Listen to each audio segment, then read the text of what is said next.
subscribers and followers. Naanapod ko diri sa small garden nako.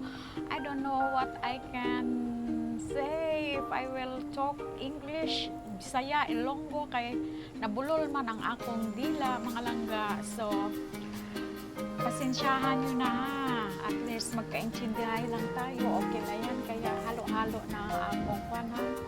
Speaking dollars. Yan, nakikita nyo po yung mga halaman ko, yung mga plants na tinanim ko, yung mga waste na akala mo hindi na mapapakinabangan. Yan na po yan sila. So, yan, meron tayong jalapeno pepper. Daghan kaayo bunga o kaya nga naman namulaklak na sila.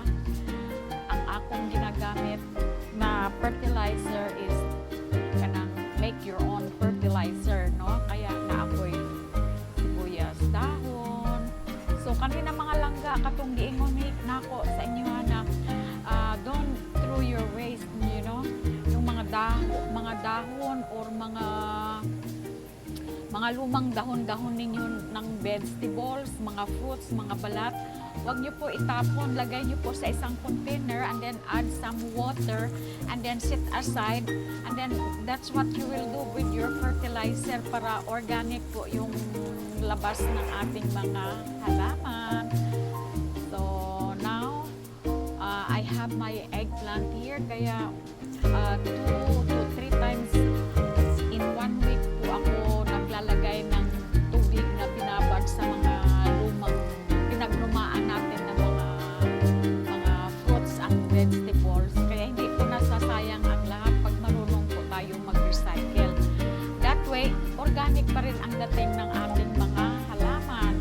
So, see to it na at least nababad for how many hours, days. Ako kasi days na kasi nakasanayan ko na yan. Kaya tingnan yung mga plants ko. I don't use any chemical fertilizer. I use my own fertilizer, no? DIY, do yourself. Kaya ganyan nga ng kalabasan. Pag maubos na po, dagdag na po yung water, no? Kasi nga, hindi pa man din yun na ano yung sa loob. Makita mo yan pag hindi na talaga mapakinabangan. Yung parang lugmok na siya ba, murag smashy na yun siya, pero kana, pwede pa kaya situit na malagyan ulit ninyo and then next week you can still use it.